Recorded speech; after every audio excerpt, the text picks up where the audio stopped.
Hello, everyone, and thank you all for joining us today. My name is Zena Harris, and I'm the president of Green Spark Group and the creative director of the Sustainable Production Forum. I would like to welcome you to the third panel of the 2020 Sustainable Production Forum presented by SIM. Firstly, I'd like to acknowledge that I am speaking to you from the traditional village sites of the Multnomah, Cathlamet, Clackamas bands of the Chinook, Tualatin, Kalapuya, Molalla, and other tribes who made their homes along the Columbia River. At Green Spark Group, we are focused on changing the climate of entertainment, and we work with stakeholders that share the same vision. This means working across the motion picture industry with productions, media companies, and industry organizations to consistently integrate sustainable practices on their shows and in their operations.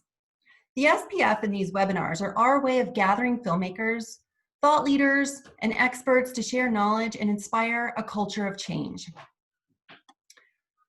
I would like to take a moment to run through some introductions and Zoom features we have available. This event will be simultaneously translated in French. So if you'd like to switch over to French, click the interpretation button on the bottom of your screen. If you prefer to listen in English, make sure your interpretation language is set accordingly. The chat box will be left open for general discussions among attendees and panelists throughout the panel discussions. This is where we will post any links and contact information mentioned during the event. The Q&A box will be monitored throughout the event, so please direct your questions for the panelists in that space. You are also able to upvote questions, and the moderator will prioritize those that are of interest to many attendees. Finally, the recording of the event will be shared with you after the event. Before we begin, I'd like to give a big thanks to our presenting sponsor of the 2020 Sustainable Production Forum, SIM, and thank you to our Going Green for Indie Filmmakers panel partner, Telefilm Canada. Here to provide some remarks is Telefilm Canada's Regional Feature Film Executive for the Western Region, Lauren Davis. Thank you, Zena. Welcome, everyone, and thank you so much for joining us on a Sunday. It means a lot that you've carved out some of your precious time on the weekend to be with us to talk about the important issue of going green in our industry. It's an issue that is important to me personally and, of course, to Telefilm. And on behalf of Telefilm Canada, we are excited to partner with the Green Spark Group and support this increasingly crucial discussion on finding ways to ensure our industry grows in a sustainable and respectful way that is mindful of its environmental responsibility.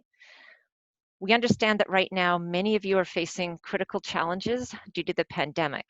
And yet, from across the country, many filmmakers like yourselves are exploring ways to reduce our carbon footprint. And we are so happy about that. This is a big priority for Telefilm as we look towards the future. We have a dynamic panel here with us with insights and practices to share, and I invite you to listen and learn with me.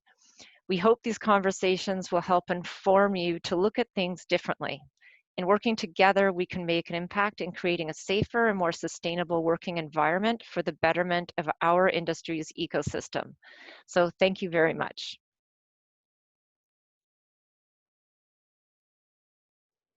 Thank you, Lauren. All right, let's get going. I would like to introduce Alyssa Costello, your moderator for today. Alyssa is a passionate, eco-conscious filmmaker. Her low-waste, net carbon-neutral short film, Zero, is currently in festival circuits and is streamable on sofi.tv. She is currently in post-production with her film For Him and is in development for a few other projects. Before working in film, she ran Now Theatre, which focused on creating sustainable theater productions. A former member of the Playwrights Guild of Canada, she has studied playwriting and screenwriting with David Geary, Lucia Frangione, Emile Gladstone, Peggy Thompson, and she's also a Real Green ambassador and a climate reality leader. Please welcome Alyssa Costello.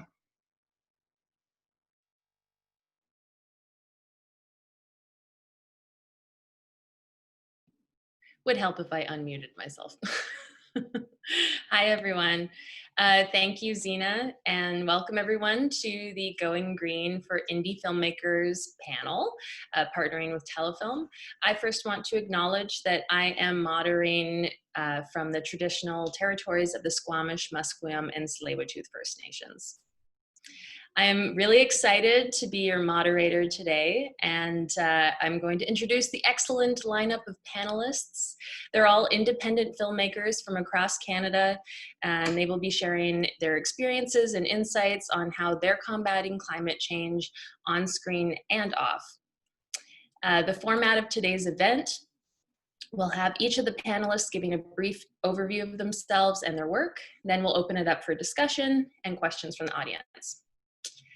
Our panelists today are Ingo Liu, Siobhan Cooney, Meesh Neal, Kent Donguines, and Nathanael Vass, and Caroline Voyer. So to start us off is Ingo Liu.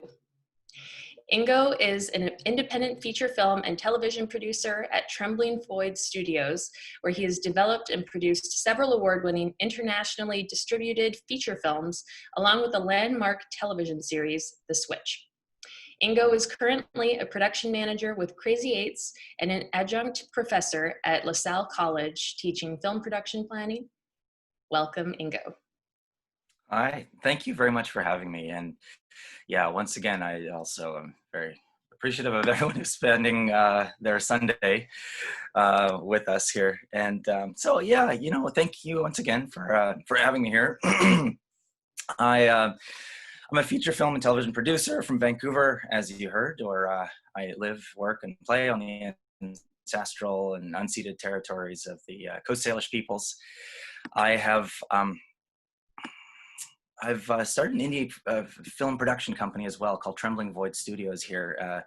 I've produced 49 films over the last 7 years and served as assistant director or production manager to 38 additional titles in that time. And what I'm most passionate about, though, is using film as a medium, as an agent of social change. And my business partner, Amy Fox, and I noticed that the content we were consuming really informs the biases and opinions that we have, and that characters and their stories profoundly influence how people think, act, and feel. And well, so we naively figured it was up to us to change the world.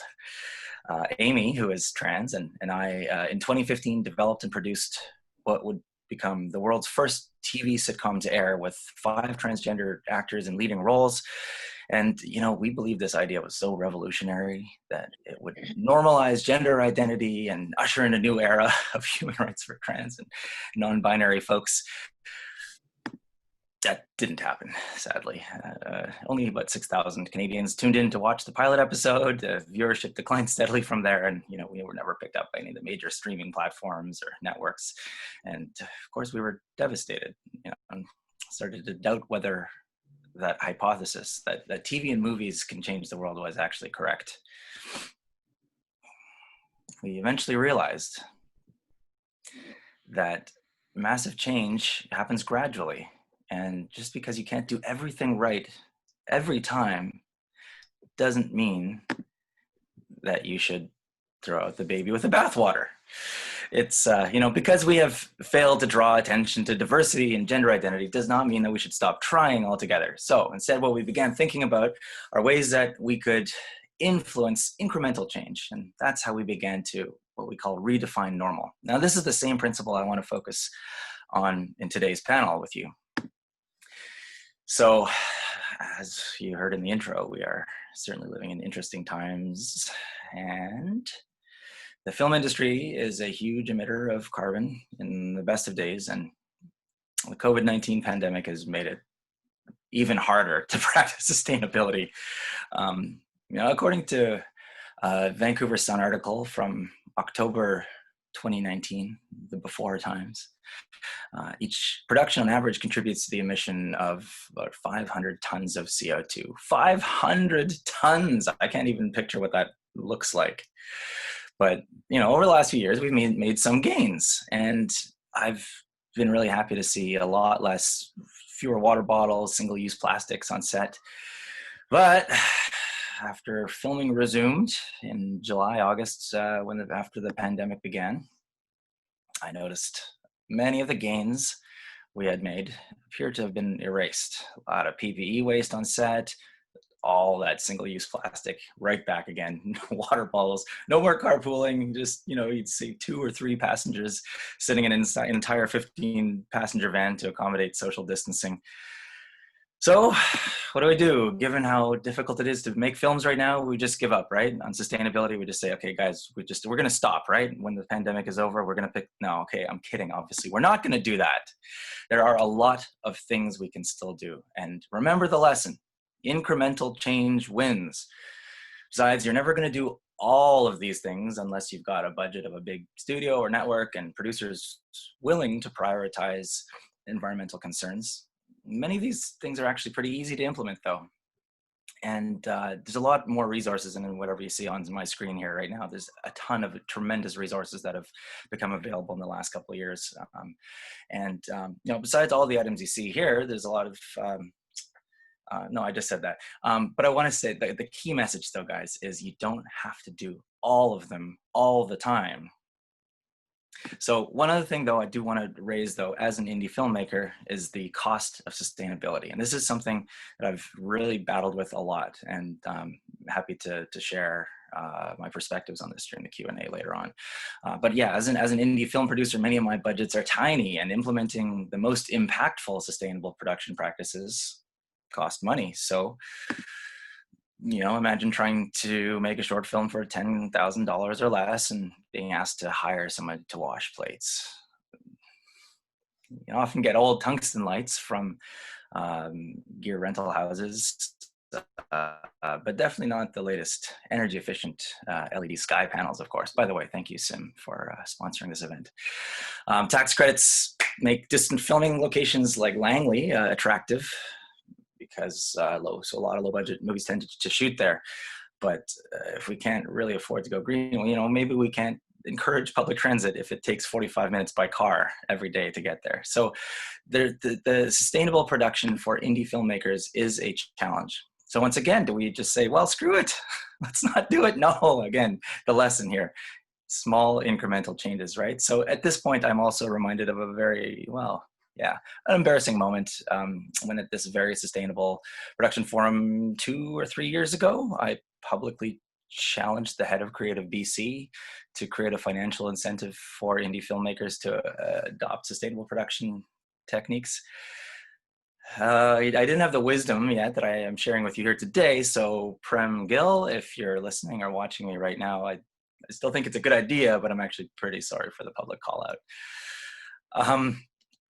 Anyways, sustainability for indie filmmakers. Many of these strategies are still tenable, and the key takeaway here, once again, you don't have to do all of them to consider yourself environmentally conscious. And most importantly, keep thinking about ways to innovate. It'll be really necessary as we adapt and evolve as an industry.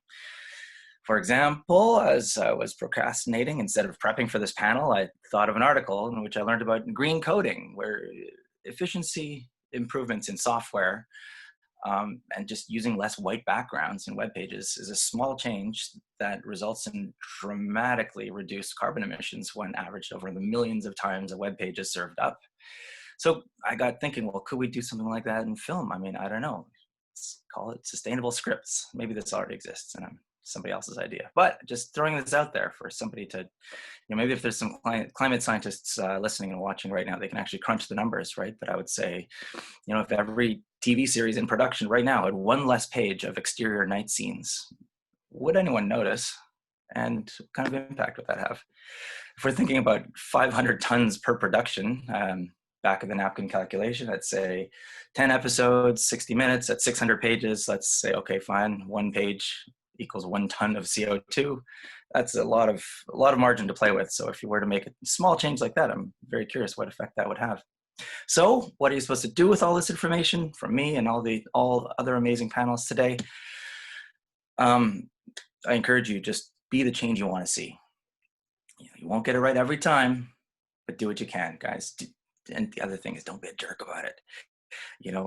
If the election in the States right now is any indication, it's that when people are attacked for their beliefs, they double down on what they're doing in the first place. So be kind one another on set. And finally, guys, just be nice to yourselves.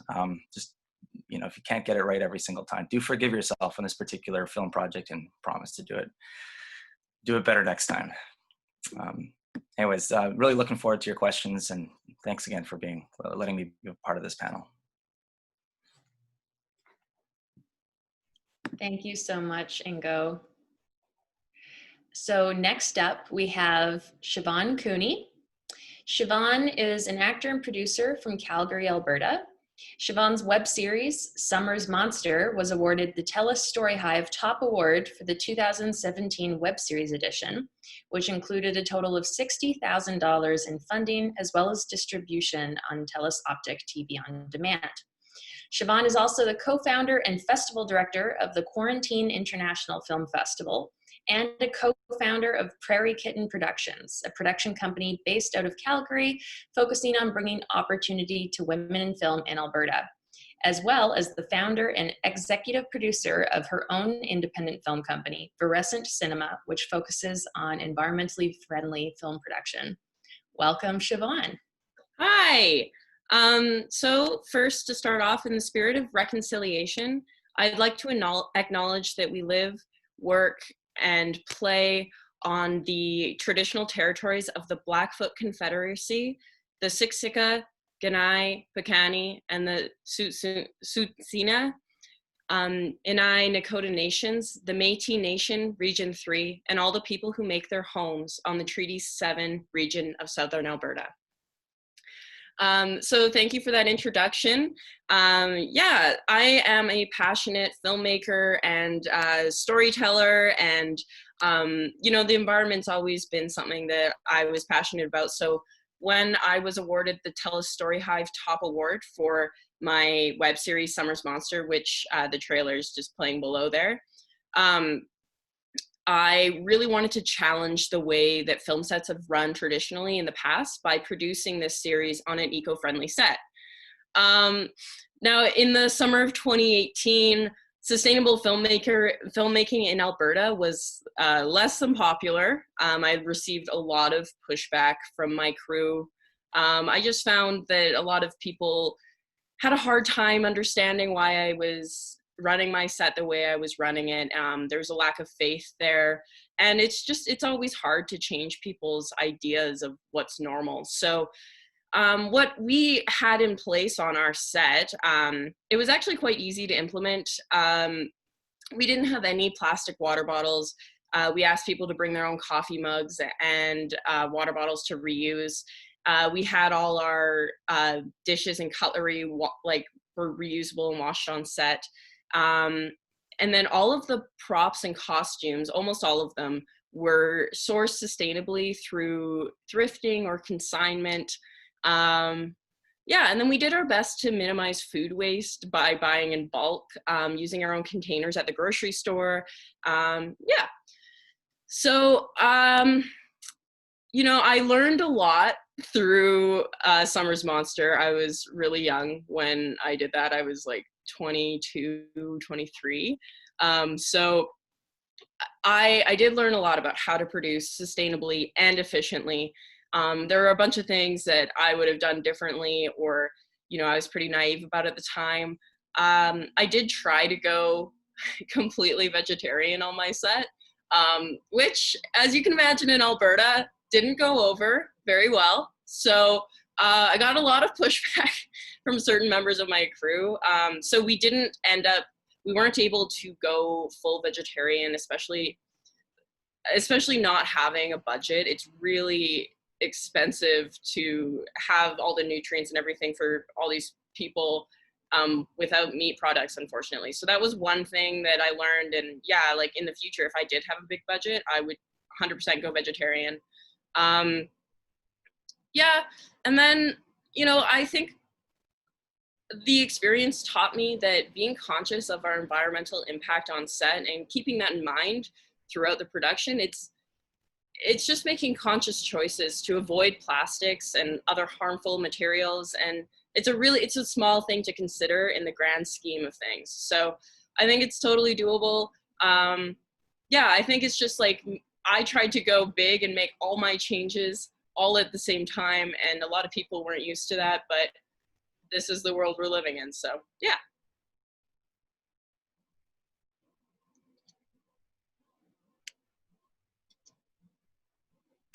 Thank you, Siobhan.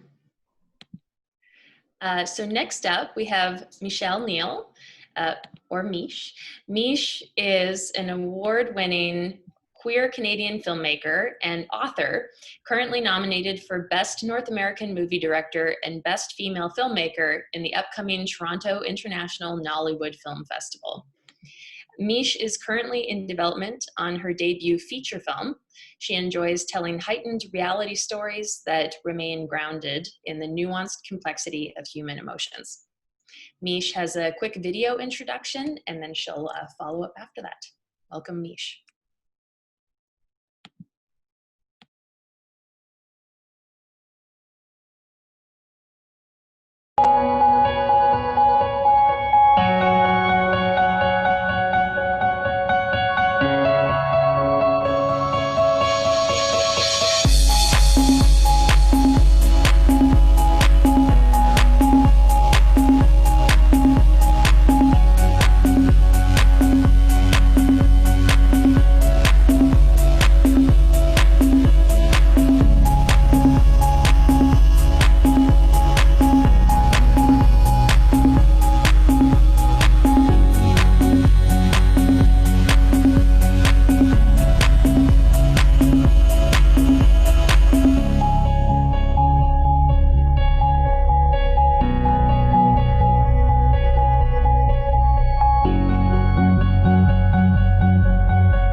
Thanks, Ingo. And thank you, Alyssa, and thank you, Lisa. I'd like to acknowledge that Toronto is on the traditional territory of many nations, including the Mississaugas of the Credit, the Anishtabeg, the Chippewa, the Haudenosaunee, and the Wendat peoples, and is now home to many diverse First Nations, Inuit, and Métis peoples. I'm so happy to be here today. I'm learning a ton from my fellow panelists, and you might see a lot of us talking about similar changes that we can make, and hopefully you find that inspiring. So as you saw my Filmmaker reel, thanks for sharing that, Lisa. I noticed we even showcased a reusable mug in my reel, and that's from a film that Alyssa and I worked on together called Check, and I just loved seeing that, because my presentation also focuses on small but incremental changes, but I also talk about the things that you can do when you're from the top versus when you're on a bigger set and you may have a smaller role. So let's see. Let's go to the next slide. Yeah, you may hear it's not easy. And then the next slide. It is bullshit. I'm here to tell you. Okay, let's go to the next slide. Okay, we're going to pause on this slide for a little bit. So similar to what everyone else was saying, these are small but very, very important incremental changes that we can make. I'm going to hammer home the idea of not waiting for someone else to make things happen. It's as easy as bringing your own reusable mug, bringing your own water bottle, dishes, Tupperware, and cutlery. You can pretend you're camping. I don't know how many times I've been on set and seen people toss away full, barely drunk from water bottles just because nobody's put their name on them, and they litter the sets. So, and back when I was acting and I was on set for the first few times, I was too shy to do this, even though sustainability has always been a passion of mine. And then one day I saw someone on the crew, bringing their own containers to Crafty and to catering at lunch. And so the next day I showed up with my own containers, and then more and more people did it. And together we actually saved a lot of trash from the landfills. So I just want to say that, again, these small things that we're doing, sometimes we inspire other people. And this is on the bigger productions where, again, you maybe have a smaller role. And on those production, you can always ask them what they are doing to be more sustainable, because the more of us who ask for that and ask them to be accountable, the more likely they are to be. Okay, so let's see that final slide. So now I'm going to talk about how from the top we can make these changes. So when we're in those decision-making positions, producer, director, first AD, all of those positions where we come in at the nexus of production, let's just look at how we can implement on our own sets. An easy way, always have nearby properly labeled bins, make sure everybody's doing it. When you hire, you ensure the team is on board. Appoint someone to be in charge of it, but make sure that they do it in an inviting way. They might just remind someone who's about to toss a water bottle, oh, that's recyclable, let's remember. And always put it in all your emailed correspondence to the cast and crew. Just at the bottom, you can put a reminder. You'll be required to bring your own mug and refillable water bottle. I've noticed that it's people are motivated when they can't have their coffee unless they bring their own mug. So it can be a fun way to implement change. You can try to avoid single-use items as much as possible. Obviously, this was easier to do on smaller projects in pre-COVID-19. I still think that we can find really innovative ways to make change. We're all creative people, right? And use onboarding software versus paper packages. It's easier for everyone and creates less waste. So that's it for my slides. And as a final wrap up, I just wanted to say that since moving to Toronto, we haven't been using Circus. We did like when we were in BC, but instead I've been asking producers to simply send people PDFs to fill out and sign, and that's been totally fun, and it actually is way easier to access later down the line than paper copies. I don't know if you guys have a lot of filing, but it just gets lost. So that's it from me. Thanks. Thank you so much, Meesh. So next up, we have Kent Donguines and Nathanael Vass representing Crazy Eights. Kent is a filmmaker based in Vancouver, BC, and has produced numerous short films that have been recognized in local and international film festivals. He's currently working on bringing more international co-productions to Canada from the Philippines, and just delivered his Tell a Story Hive documentary, Kalinga, or Care.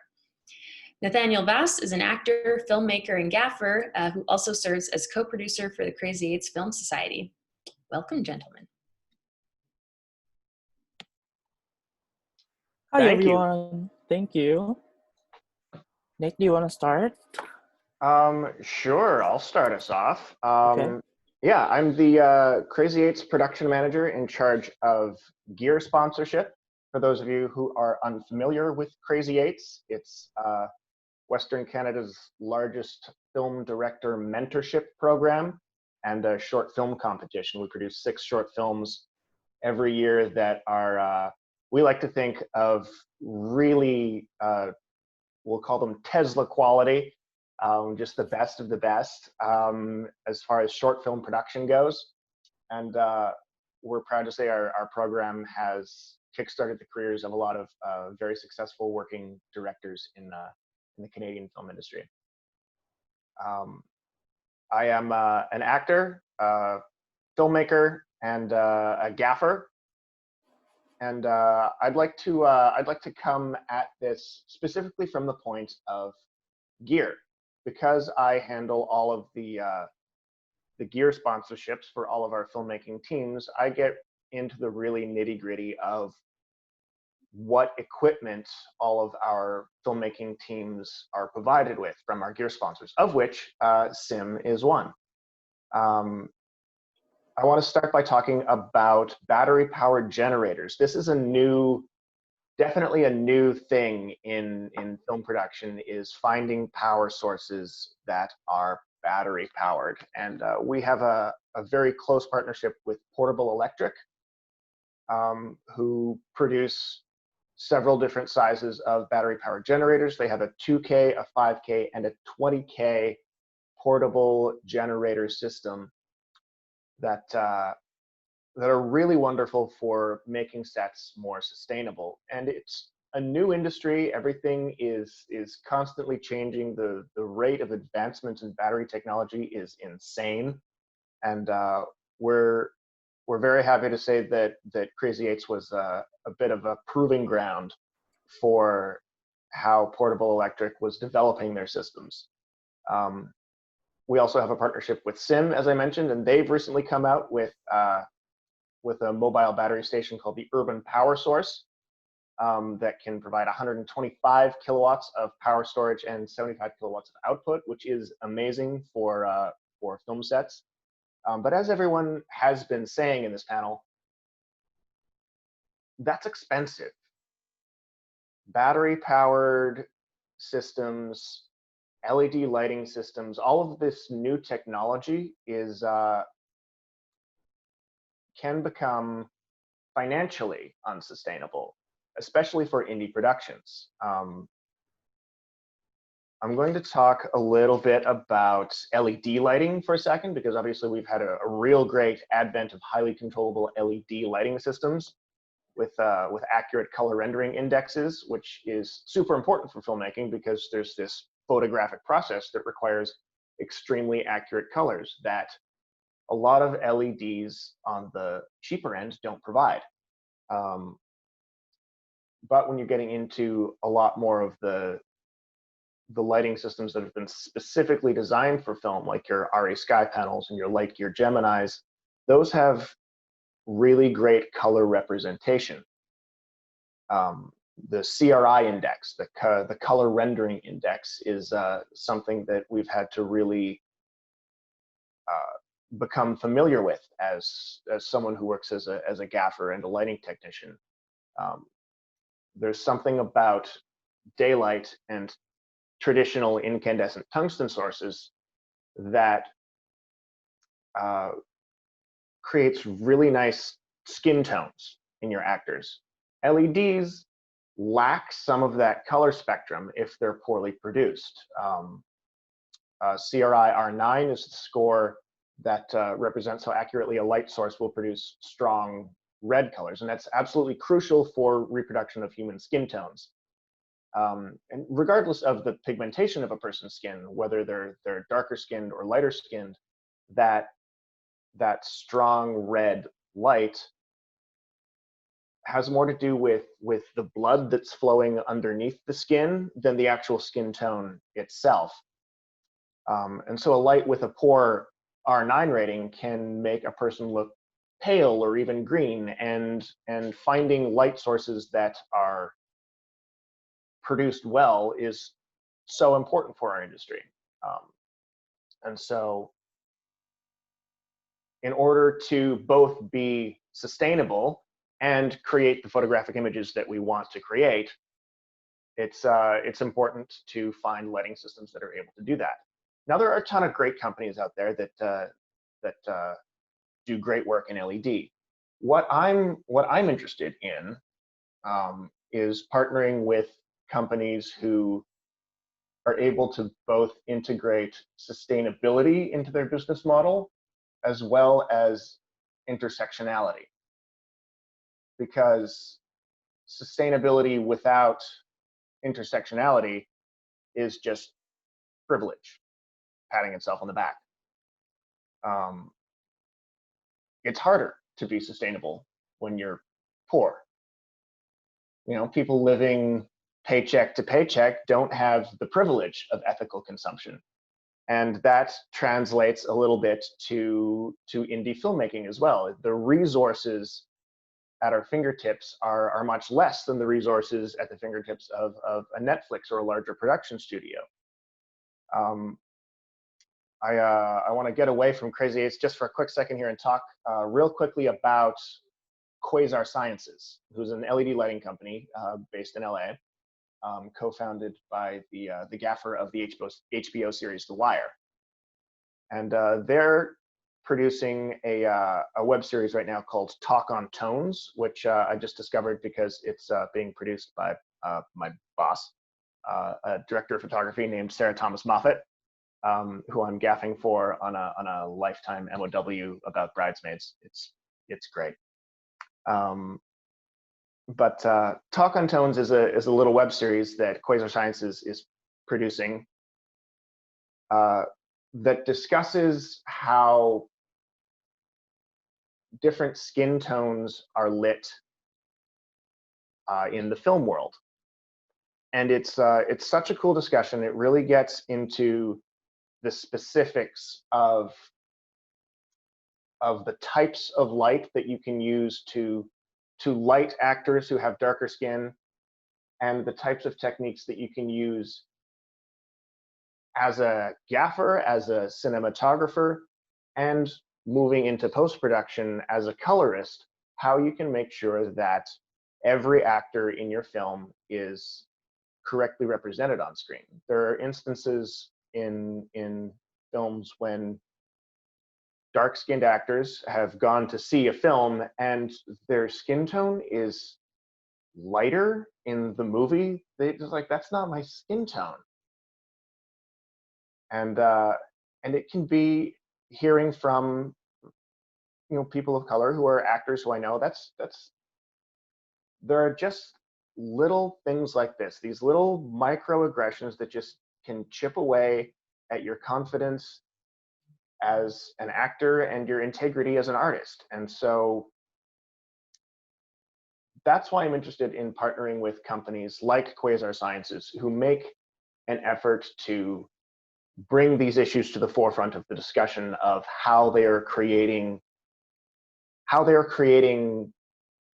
lighting systems that can be both sustainable in an LED capacity and intersectional in the way that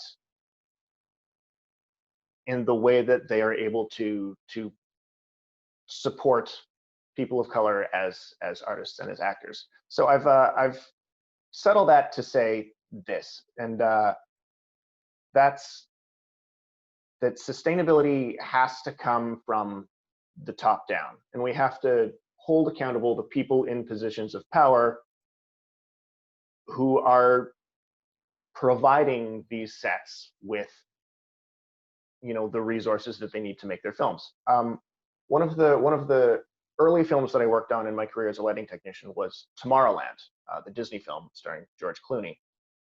And it was one of the most sustainable sets that I've ever worked on, because someone up top in that studio had decided that they want that set to be green. And there were really well labeled garbage, recycling, and green bins scattered all throughout the set. So many of the sets that I work on just have a single bin that everybody tosses everything in, because maybe there's a recycle bin, but it's tucked way over there in the corner, and you're working fast and working hard, and you're not going to walk to the other side of the studio to put your plastic water bottle into the one recycle bin that they have. And so sets like Tomorrowland, I've also done a lot of work on Magicians, who've done really great work with sustainability, providing their entire crew with plates and cutlery, nothing disposable. But again, that is something that requires resources to do.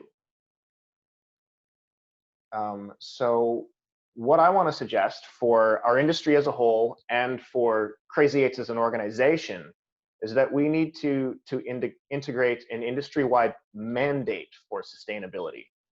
In the last few months, it's become readily apparent that we can create an entirely new department for COVID safety, just like that, instantly, because we have to, because that issue was immediately pressing. And so why not a sustainability department? Hire somebody whose job it is to just supervise the green and sustainable practices on set. I would like to implement something like that for Crazy Eights as we go forward into the next few years, and I would like to see it on a larger scale industry-wide. I kind of monopolized that time, Kent, but why don't I throw it over to you for some more talk from Crazy Eights. Anyways, thanks. Yes. Yeah, thank you again for having me in this panel. I'm Kent Donguines. I'm the Communications and Marketing Manager for Crazy Eights. And we actually took a lot of steps already in terms of sustainability. And one of those things was back in 2017, we partnered up with Circus HR, where this platform was a little bit of, when they were just in the early stages of development for their platform, we teamed up with them to develop and test if the platform will work for digital start packs. So we are very proud to say that Circus HR has now expanded across Canada to accommodate productions when it comes to digital start packs. Crazy Eights also, I think one of the things that people should think about, it's not like we require it. I think one of the things that that we could make ourselves, I guess, or implement sustainability in productions is also incorporating social issues such as climate change into our creative content. And we're actually very proud to share as well that last year we were able to program one short film called Soul, directed by Andy Alvarez, that addressed the issue on climate change. So that's one of those things. We also want to share that we do encourage digital alternatives, not just for start packs, but also for the delivery of scripts, call sheets, sides, and all sorts of paperwork. We do acknowledge the fact that we independent filmmakers are very much dependent in terms of paperwork. But yeah, gone with the days that we're gonna keep printing papers. It's time for us to, go full on digital. It's 2020, and I know it's tough this year, but I strongly believe that it's just gonna get better and better because there are people like us here in the panel who are very keen into pushing sustainability in independent productions. And yeah, just to end my little spiel here, I think we do have all the resources we need. We have all the knowledge that we need to have a sustainable production. But at the end of the day, it is about implementation. And hopefully, like what Nate said, in the next coming years, and hopefully this year, even if we are experiencing the challenges of COVID-19, we will be able to implement a green and sustainable production for all 6 films that we will be pushing. Thank you. All right, thank you so much, you two. Last but not least, we have Caroline Voyer. Caroline is the co-initiator of the Sustainable Event Council and has been a leader in eco-responsible events in Quebec since 2001. She began work in association with the Quebec Film and Television Council 2 years ago and now works as a consultant with film and TV productions and has worked on some indie films. Welcome, Caroline. Thank you for having me. So I would like first to acknowledge that I am speaking to you from the unceded indigenous land of the traditional territory of both Canadian Kanahaka, Mohawk, and the Anishinabeg Algonquin peoples. I'm here in Montreal, Quebec. So thanks, Alyssa, for the very good presentation.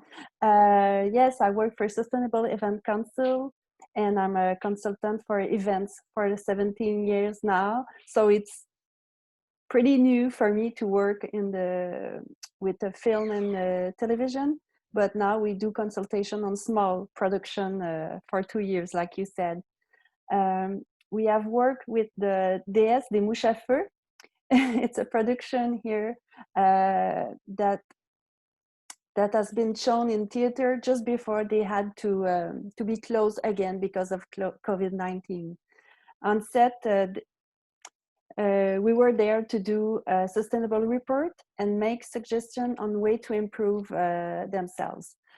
For example, on the DS de Mouchaffer, they wanted to change compostable coffee cups that they were using by a personal reusable cup for all people, but they had a small budget, so we have to be creative to find solutions. On Brain Freeze, another movie that hasn't been shown yet, I've been helping them to gather and recycle cigarette butts. The reason we do that is because there's a lot of contaminants in them. So, like you can see, we are there to help them to do what they want to do. They are already has a passion. They want to be sustainable, and from time to time they need help. So we are there to help them. So that's it. I'm sorry, I don't want to just everybody on the panel has just said many things very interesting. So we do the same here in Quebec with a small production.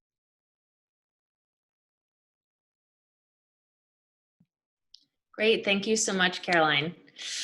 Okay, so now I get to ask everybody some questions I've been dying to ask, and we'll open it up to a Q&A after that. So if I can welcome everybody on the panel to show their faces. I think I'm gonna start by asking, I've been wondering this, I'm gonna ask Siobhan a question first. So Siobhan, you mentioned that your costumes and production design were sourced sustainably, and to kind of dip into that, I specifically want to ask about that giant adorable monster in your web series and hear a bit more about how your production design and costumes were sourced sustainably. Yeah, so I always get asked about the monster. He was 8 feet tall and about like 5 feet wide. He was a puppet that was made by some local puppet makers and theater artists here. I will say that is one of the places where we found it very challenging to go sustainably, mainly because we needed so much faux fur, and it's like really hard to find that at a thrift store. So that is like one of the areas where we did have to compromise a little bit on the sustainability front. But I did have the idea, like originally I wanted to donate him after the shoot back to the puppet people or a theater company so that they could reuse his fur. But then he got really muddy and gross. So like, I am just going to be honest and say, like, he is one of the few places where we did find that very challenging. However, I think all of the other props and costumes were vintage, reused, found at consignment stores, thrift stores. I don't know, my art team was in charge of that, and they did a really, really great job finding those costumes and set pieces. So yeah, I was very happy overall with the sustainability front in terms of our production design and everything. The monster was the biggest challenge. Great, thank you. Okay, next I want to ask Caroline what it's like from the outside, as you're a consultant that has started working with film, what it's like to work with an indie film crew that has a smaller budget from your position. It's great. I'm sorry to say that. I know they miss budget, they miss money to put on that kind of work, but I think they are so creative. There's always solution that we can find with them. So it's very, I was supposed to respond in French. I'm sorry, I just. Not a problem. I will continue in English.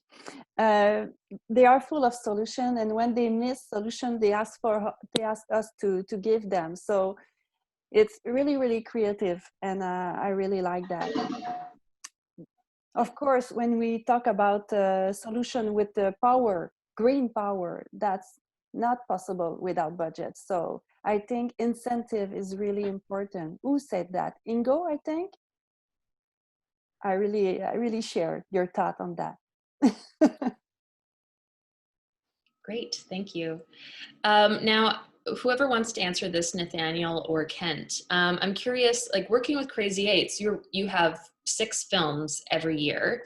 And my experience in watching films and working on a Crazy Eights film myself a few years ago is I'm wondering what it's like from your position in the myriad of genres that appear. And if you've noticed that certain genres maybe have a bigger challenge in going green, what that looks like from your end.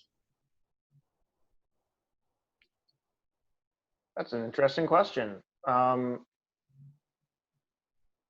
I mean, I think just every film is different. I don't know if we can really separate it along genre lines. Obviously, dramas have a tendency to be a little bit more scaled down and intimate. You can do a drama in a house with 3 characters, whereas, you know, an action film requires a lot more resources. Horror films tend to take place at night, which requires more lighting. But you know, I don't think there are hard and fast lines down genres that we could use to say some things are easier than others. You know, Kent, do you want to? Yeah, and I think I agree. Whatever the genre is, they do have a lot of garbage at the end of the day. Whether you're making a drama piece, a horror film, a sci-fi, but it does depend on the scale of the project, because not all films have, I guess, the same scale in terms of challenges that they're facing. But at the same time, I do want to commend, though, the filmmakers that are coming in and do our program. Some of the producers and the directors would actually implement a green set in their own set without even us telling them that they have, you know, to do it. I think everyone now is socially aware that we are all facing climate change, and if there's small details that we could contribute and like lessening that, I think everybody, not just Crazy Eights, everybody is trying their best to push that forward. Great, thank you. Ingo, I want to ask you a question next. This was brought up a little bit in introductions this morning, but what have you done to bring a voice to environmental issues in your on-screen content? Well, we had a character in the Switch who was, I guess you might say, a wannabe eco-terrorist. I don't know. I mean, it's a comedy, right? So let's keep that all in mind here, right? But we had a character who, in order to let's just say underscore the importance of sustainable practices in life, just devised a scheme to generate carbon offsets for an organic vegetable co-op by assassinating oil lobbyists. Yeah, it's a very foolproof scheme. What could go wrong? That's just one example. Great, thank That was you. in the Switch, by the way. And I'm going to ask Meesh this question, but I would love for anybody else to jump in, because I know everyone here has different experiences with this, but I think a big question with indie film is to do with budgets. So Meesh, can you talk to us about your experience in adopting green changes with little to no budget for it? Yeah, so I'm going to talk about pre-COVID, because actually everybody was talking about how it costs more. Sometimes it can actually be a cost saver. So especially on indies, if you do a huge crock pot, and Ingo, if you just don't tell people it's Meatless Mondays, but you just like do Beyond Beef, they may not even know. And often I have celiac, so we don't even tell them everything's gluten-free, and we don't even tell them that sometimes they're eating vegetarian. It just tastes good and they feel good and all of those things. And I do think that it's great because sometimes even the bigger budget projects can see these cost saving measures and they can implement themselves. I was working on a Netflix show called Tiny Pretty Things last year, and when I arrived, they gave me a water bottle with my name Sharpied on the side, and it said Tiny Pretty Things. It became a crew gift, and then they probably saved so much money in not having to waste like disposable water bottles. You just go over, fill your water bottle, and then whoever water bottle was on set, you knew because their name was on it. So, so I think it can actually be cost saving. Great. Does anyone else want to jump in with thoughts on that, depending on what your budget range has been on projects you've worked on? Siobhan? Yeah, I think, you know, jumping off that, like not telling your crew it's vegetarian, I would recommend that. Just don't tell them because, yeah, like I did get a lot of pushback from that for some reason. But I mean, if you feed people well and you don't necessarily have to tell them what's in it, as long as it's not an allergy or anything. But yeah, as I mentioned in the chat below, we saved a lot of money. Yeah, like I've mentioned this a few times now on costumes and props because we found them at Goodwill or thrift stores. And also, yeah, just buying, because we wanted to do like a crew gift for everybody with their water bottle with their name on it, but we didn't have the budget for it. So we just went to Goodwill and we bought a bunch of reusable coffee mugs there. So if somebody forgot theirs, they still had one to use for the day. Yeah. Great, thank you. Okay, so I have a few questions, but one, I'm going to jump to the Q&A. And Nicholas Mateo has asked, what is the biggest challenge to going sustainable on indie productions? Anyone interested in answering that? Just constantly reminding people. Like even if you are like, recently I just produced a short film with MPA and Creative BC, and we constantly remind people that they need to bring their own bottles, that it's going to be a green production, and then that people have to start segregating garbage on set, like just putting your trash, your compost, all those kind of stuff. Because I'm going to go back to the point I've mentioned earlier, that it is about implementation. And I think it is a challenge because you do have people who are willing to learn, but at the same time, they tend to forget because of what's going on set. So constantly reminding people, like other than just the budget and the worries that, you know, that how being sustainable could affect us financially, it is the people. We need to acknowledge the fact that we are the contributors to the damages that is happening right now in the world, and that everybody has to be, you know, accountable and take part in also fixing it. I want to jump onto that a little bit myself here and say, yeah, it's absolutely about creating a positive culture around sustainability. And I'm going to go back to my time on Magicians as a lighting technician as an example of that. They had a really strong green initiative. And when I came back for the last season, every week they would have as a part of the call sheet, like a sustainability report, comparing their current practices to where they were at the same time last year. So for example, on the call sheet, they would have, last week we used, 250 pounds less garbage than this same week last year. And they just had a very clear progress report, and just showing people that the small changes that they're making actually make a difference was really encouraging. Great, thank you. Question to be shared amongst Meesh, Caroline, and Siobhan, just because I have a feeling that the majority of people tuning in here might be from Vancouver, and there's a lot of us here from Vancouver.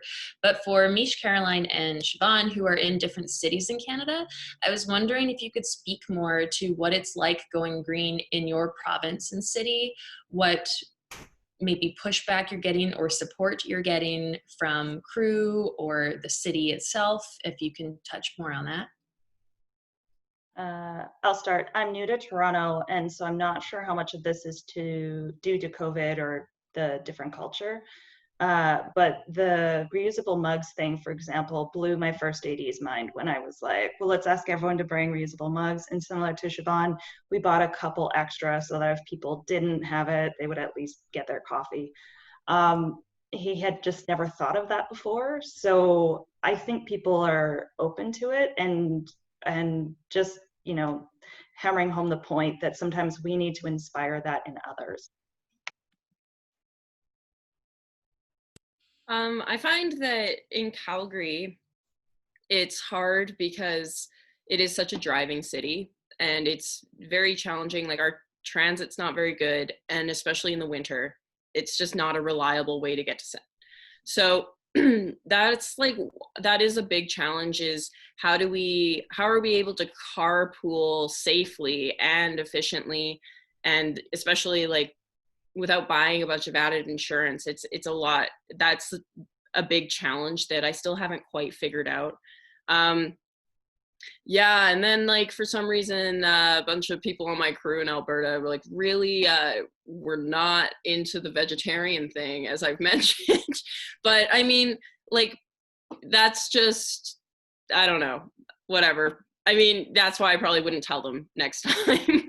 But yeah, I mean, other than that though, I've worked on some green sets. Like I produced a short film last fall and it had like no budget, and we managed to go very green on that set as well, and nobody had any pushback for me. I mean, everything was shot locally in the city, so transportation wasn't as big of a deal, but yeah. And Caroline, what's it like in Quebec? Yes, this one I will respond in French, okay? So I hope translation is good. Oui, ben, à Montréal, moi j'ai eu la chance d'être invitée. In Montreal, I've had the J'ai eu la chance d'être opportunity invitée sur quelques of plateaux being et invited on a c'était few vraiment intéressant de sets, voir and it que was les gens quite étaient très interesting motivés. Donc to see déjà, les that gens avaient people envie were really into d'avoir un it. plateau plus They vert did want et to have de a faire greener leur part set, pour and they l'environnement. wanted to do Souvent, ce qui whatever they manquait, could. c'était la façon de faire les choses. Les The issue was performances. the means, Mais quand même, en général, on était how vraiment impressionnés. and with what should Donc, we on est en train start? de But we were développer quite des outils impressed. présentement avec le So we are Bureau du currently cinéma et de la télévision du developing Québec pour tools vraiment with soutenir the les Quebec productions au niveau de tous les group plateaux. in Donc, charge of on a these vu, j'ai pu elements, constater, par and exemple, I sur le was film able ABS des mouches to à feu, que c'était notice vraiment from the impressionnant Mouche au à niveau des Feu costumes, set. It was so maquillage, impressive when it came les to décors. makeup, Tout le monde était motivé sur le plateau pour faire le maximum clothing. au niveau de rendre Everybody le plateau plus was durable. doing everything they Donc, je could pense to que ensure that ben, ici comme they ailleurs, had il an faut d'abord se donner des eco-responsible objectifs, set. So we se need to préparer longtemps set d'avance, goals, and you need to communiquer, prepare in advance. comme tout le And monde the l'a dit, most important point is pas to lâcher son poste. communicate and communicate Avoir des again, champions sur le be plateau, ça c'est relentless, vraiment and to intéressant d'avoir des select champions sur le plateau qui peuvent champions on garder your un œil set sur tout, that will keep an eye on what ramener is les gens going sur la on bonne voie and quand c'est just nécessaire, et puis peut-être make faire friendly reminders to un people bilan à when la fin de se dire, necessary, OK, qu'est-ce qu'on a bien and réussi, qu'est-ce qui n'a pas marché, afterwards qu'est-ce to qu'on pourrait faire la do prochaine a fois, et puis post-mortem to partager ça see avec les autres comme on fait aujourd'hui. what should have been improved and what was been done the best way possible. Thank you. I really love that idea of doing a postmortem. I can't say I've done that myself. Love that. Okay, I'm also curious. Now there's, you know, some more obvious things that have been brought up in terms of food, reusable cups, that sort of thing. Is there any tips, tricks, or hacks that maybe haven't been brought up yet that anyone would like to share? Yeah, I'll do one. We talked about a lot of us about the challenge of being poor. But I want to also talk about the advantages of being poor. Specifically, well,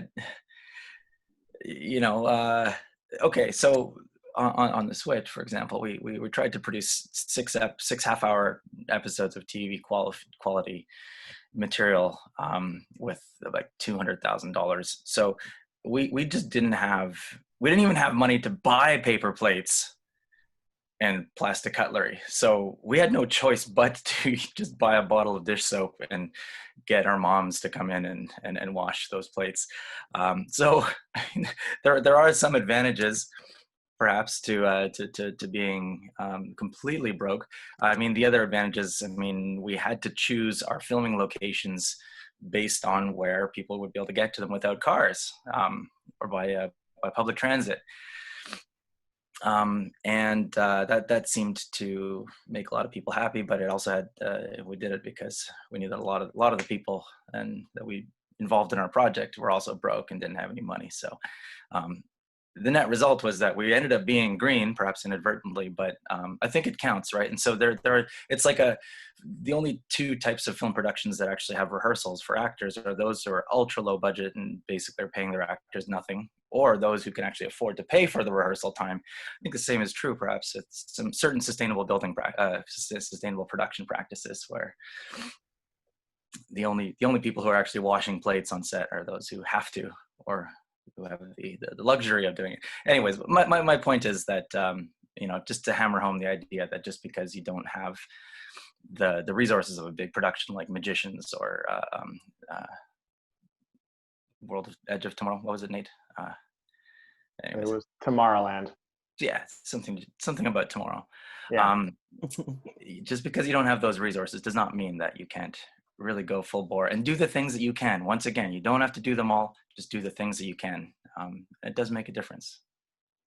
Yeah, and jumping off what Ingo was saying, there can be a huge camaraderie that people can feel when you kind of frame it as we're all in this together, we're all in this earth together, and keeping it to as minimal locations as possible, which we do for budget, can also help sustainability because you're not jumping in cars and doing a whole company move midday. And it's amazing what we can creatively come up with. I just shot a music video in one location. It's still in post. You would never know because we blacked out the garage, we used the backyard, we used the kitchen, and then we changed the living room completely. And so it looks like we're all over the place, but we're in just one location. So you can do it. Yeah, and lastly, I don't know if other people are also going to say, but I think for me too, reach out to your local restaurants and local businesses that could help your production, because there are businesses outside of film that also practice sustainability, especially for restaurants. I know it's crazy that we can't reduce waste right now because of COVID, and there's no buffet style catering service anymore, but we do have packed meals.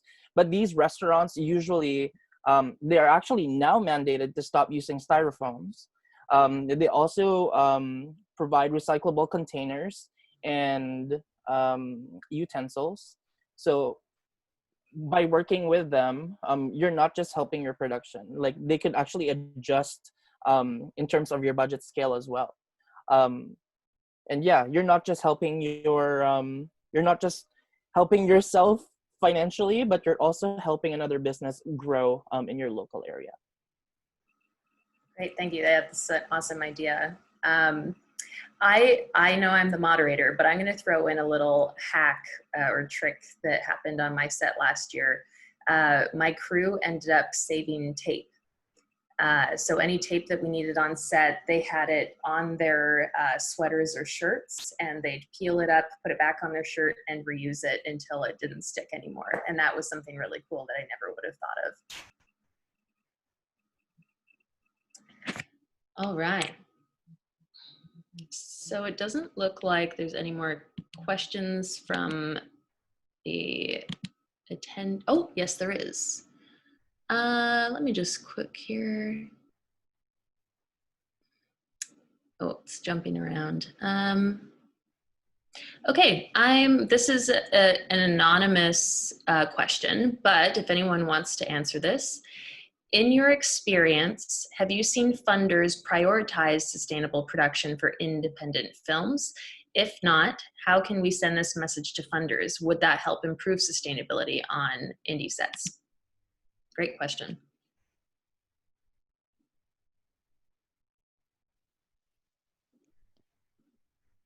Anyone want to answer? Well, as the only funder on the call right now, it is something we're looking at. It's become a priority for Telefilm, and we don't know in what form that would take at all, but it's really interesting because it is something that we want to support, and we'll have to look at ways of how we might do that. We're doing a lot of consultation right now in the industry on our programs, and it hasn't come up yet. So I'm really glad to hear it here today, and I'll take that back to my colleagues, and we'll throw it into the mix of things we're considering. Thanks. I have some perspective on that too. I think what the biggest challenge is that there is a bit of a disconnect between what happens on set and the end viewer experience. There's not really a clear indication when you're scrolling through Netflix what the carbon footprint of any particular production was. I know that there are organizations that are involved in certifying sets as being green, like LEED, for example, for buildings would do, like, you know, gold, silver, platinum standard. It may be interesting, right? One of those Hawthorne effect things where if you begin to measure it, you will have effects just through the process of measuring it and shining a light on it. So that might be something that if we wanted to create more of an incentive for people if the audiences themselves are demanding more content that is sustainably produced, there perhaps would be an incentive to fund certain types of productions that are engaged in that kind of activity over others. It's like adding a calorie count to the McDonald's menu. We can add a carbon count to the Netflix menu. Data collection is always the first step. So it's a really good point that we aren't collecting that data, and how would we go about doing it? So thanks for that input. Maybe Alyssa can say a word. On data collection? Yes. Well, I just put a few things in the chat there, but yeah, in terms of indie productions, it does need some work and focus, but there are carbon calculators and different resources that have been coming out. The Albert calculator, Green Spark Group helps with data collection. So when we made my film Zero last year, we actually had Jennifer Sandoval from Green Spark Group working with us, which, FYI, any Canadian filmmakers listening, Green Spark Group and Real Green through Creative BC offer 10 free hours of consultation if you want to go green. Really amazing.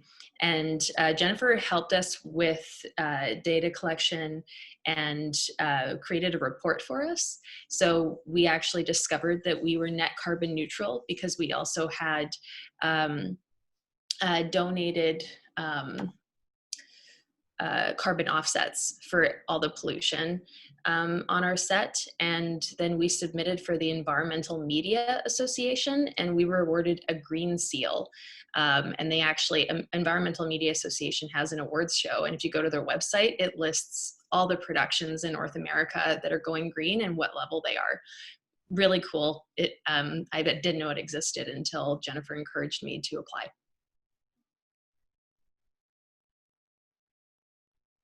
Yeah. And let me just take a look at the questions again. Okay, so reading.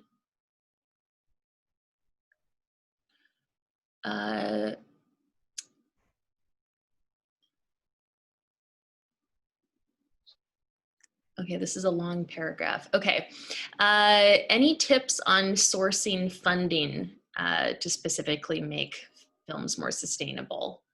I know this was kind of touched on a little bit, but has anyone had experience with sponsors, investors? I know Crazy Eights is a route.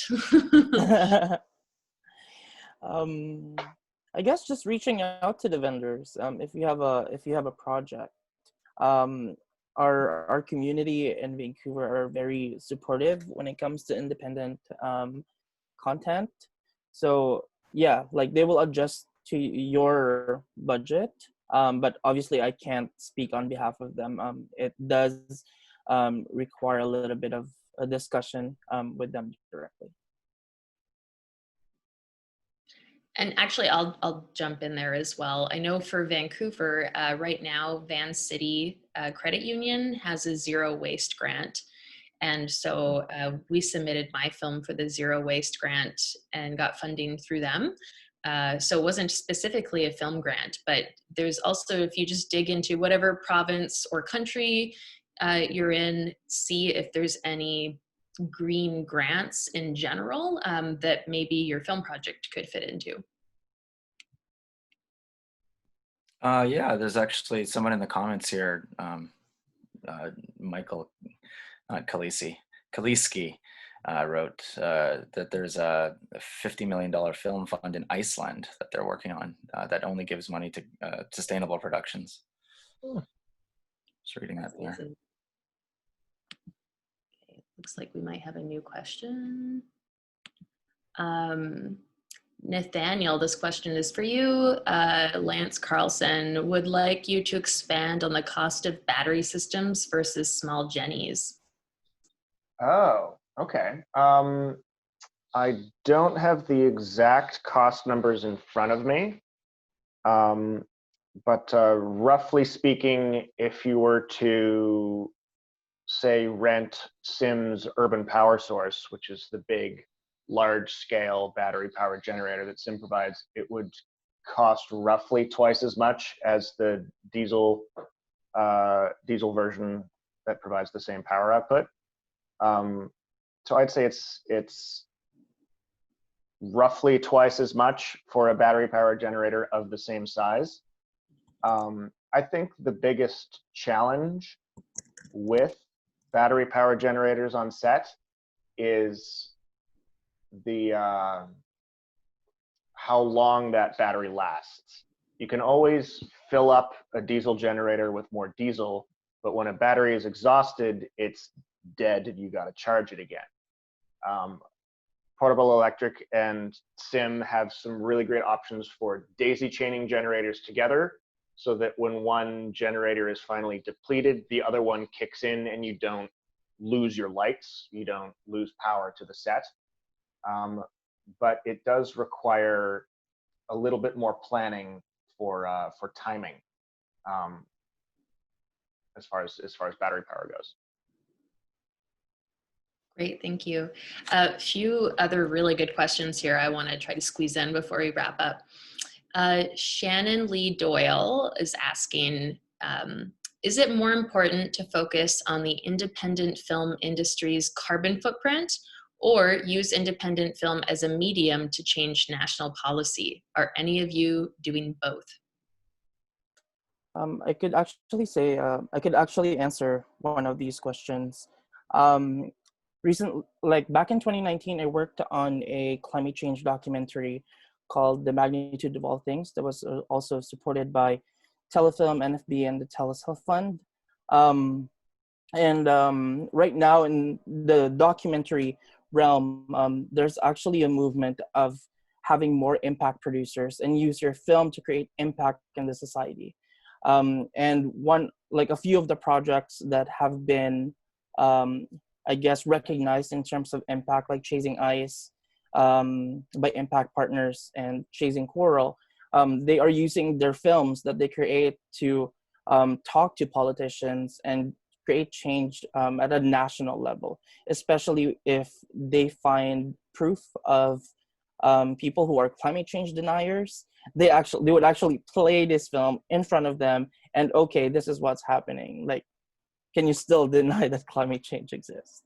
And I think this is just the beginning. I know that Good Pitch Vancouver is putting something together to expand their team. But I think, yeah, you can definitely use your film, even if it's an independent film, to change, maybe not national yet, but start small and change local policies to expanding it to provincial, regional, and national eventually.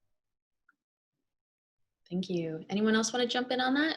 Yeah, what the commenter or the question is asking, I think really speaks to both a top-down and a bottom-up approach, and you do need both. And it's not enough just to make films sustainably, especially if nobody sees them. And if nobody knows what you're doing. It does, as Nate said earlier and others in the panel, does need to come from the top. And when it's mandated that way, in addition to and just going for it, that's when you get the maximum results. Great, thank you. Now, Nicholas Mateo had a question here. Besides yourselves, how do you find other members of the indie filmmaking community who have been working towards going green and focusing on sustainability in their films? Is it a topic that many people know about, or is it something that needs to be brought to light more? That's a great question.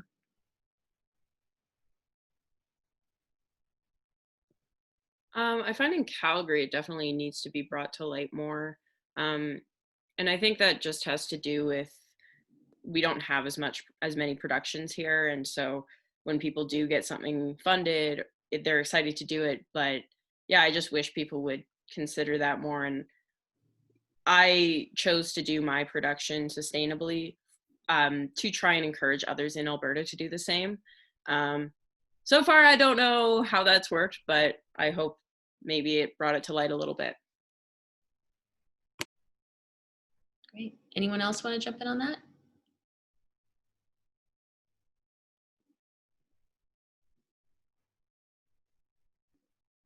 No? Okay. I find that events like this really help to build a community, that, the people that are showing up to events like this discover who's just as passionate about it, and sometimes it surprises you. I've worked with a couple of you on the panel, so I know I'm starting to build a community of people who I know care about these topics. Okay. Another question here from an anonymous attendee. Is it appropriate to add sustainability mindset or experience to casting calls and hiring protocols? Any thoughts on that? I don't know about casting. I feel like this is more of a crew.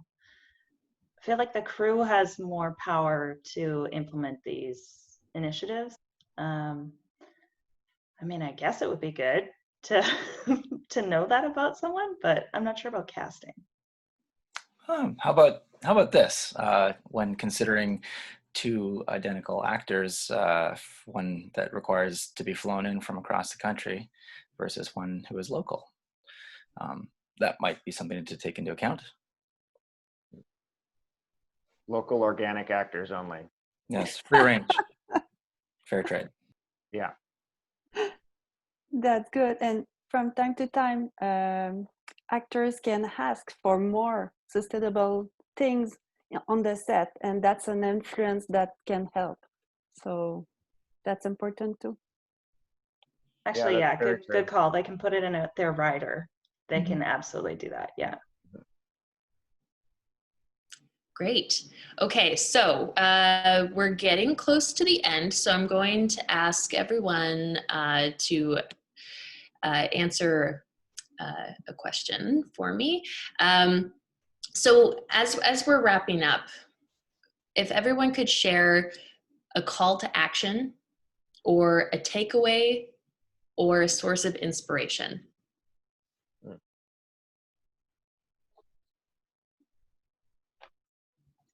Okay, mine's going to be the non-indie scene. Go ahead and be that weirdo who brings your own Tupperware to catering. They will give you extra food that you can take home or eat later, and you always know where your food is, and you will probably inspire many, many people. Great. I had kind of felt defeated by my choice to go sustainably originally. So seeing this group and like seeing that people are actually interested in this and do want to make an effort is really inspiring to me, and makes like, because I was going to keep doing it anyway, but it's nice to see that like other people are interested in this and in changing the way that we run film sets. I'd like to say that even though I've been really pushing this idea that sustainability comes from the top down, we do have the ability to hold those people in power accountable. I remember it was about a year and a half ago, IATSE 891, the local union for film technicians, really pushed back against a hotel chain for greenwashing practices. This is a sort of something that I guess is a recent thing where corporations pretend to be green by implementing what they call a green policy. And in this case, I don't remember the hotel chain specifically, but their green practice was you can choose to forego a room cleaning in order to save on the amount of whatever chemicals or whatever they were using to clean the room. And this was really just a ploy by the hotel chain to pay their housekeepers less money. And it didn't actually have any green impact whatsoever based on research that was done into how housekeeping practices work in the hotel industry.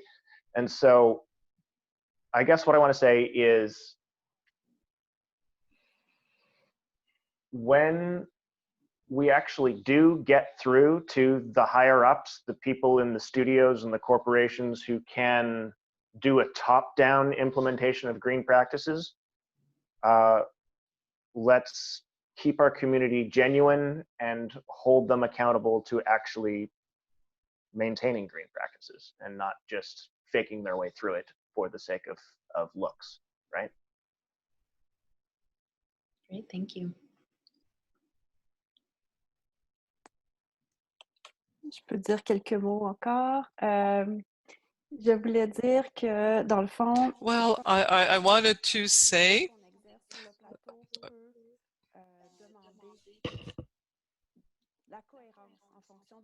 just a few more words to say that we can require consistency. We can require more responsibility. And all of what we have been talking about, we can say out loud that it's important for us and that we want this to be done this way. People who want to throw away things, we have to say no.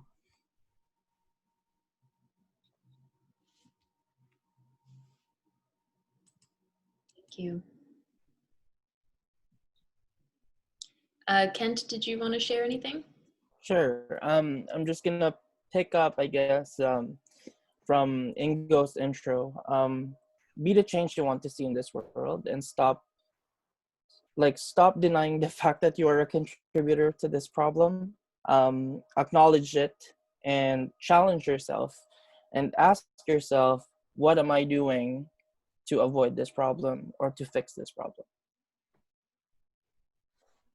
Fantastic.